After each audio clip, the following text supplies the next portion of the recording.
Jeg vil gerne starte med at vise topunktsformlen for en lineær funktion. Og det her, det er vores grundformel, og så har vi vores værdier her.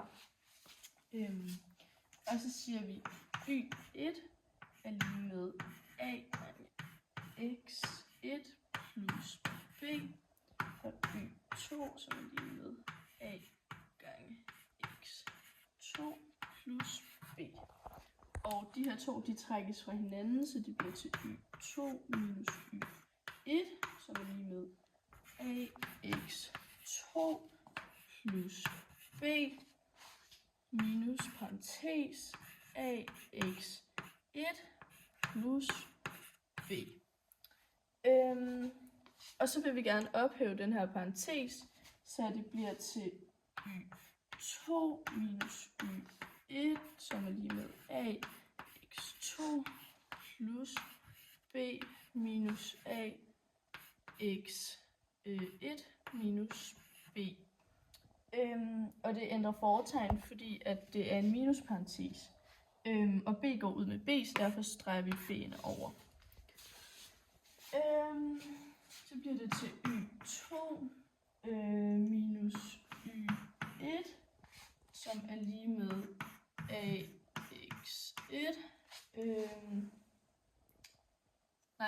ax2 minus ax1, som bliver til y2. Ja, og på højre side, der har vi, to led, hvor a er ganget på begge led, så der kan vi sådan putte a uden for parentesen.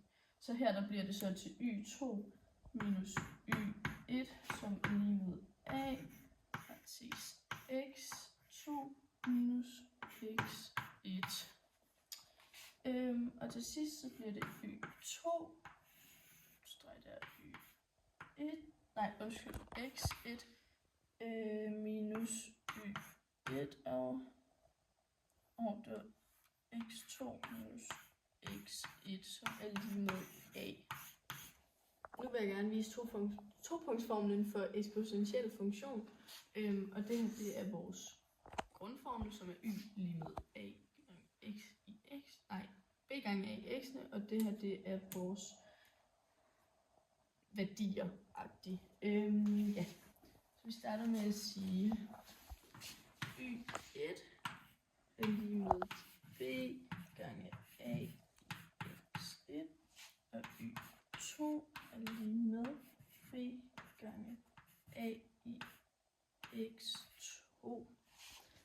Og før i den lineære funktion, der minusede vi, eller træk fra, så nu skal vi dividere. Så vi starter med at sige y2 divideret 1, som er lige med b gange a i x2, dividerstreg, b gange a i x1, som er lige med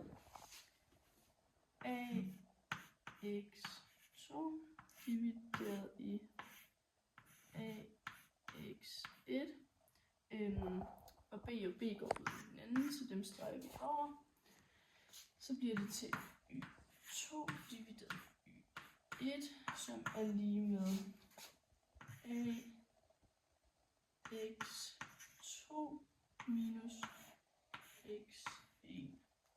Og det modsatte er opløftet, fordi her der er den opløftet, det er roden. Så herover der står vi roden, som er x2 minus x1, og så bliver det y2 minus y, eller divideret i 1, som er lige med a. Nu som den sidste vil jeg gerne vise topunktsformlen for en potentfunktion. Og her der har vi vores grundformel, som er y lige med b gange a i x'ene, og vores værdier. Vi starter med at sige y1 lige med b gange x i 1 ane, så 2 lige med b gange x2 i ane, og dem vil vi gerne dividere med hinanden, så det bliver til y2 divideret y1, som er lige med b gange x2 i ane, divideret b gange x1 i ane, og så fordi at du har b på hver sin side af brøkstregen, så går de ud med hinanden. Så bliver det til y2 divideret y1, som er lige med x2 divideret x1.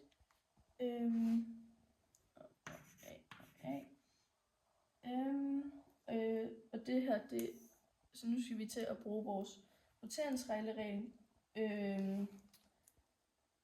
fordi der er to ting på samme, brøkstreg, som er løftet op i det samme. Så og her der er A nemlig løftet op i begge to.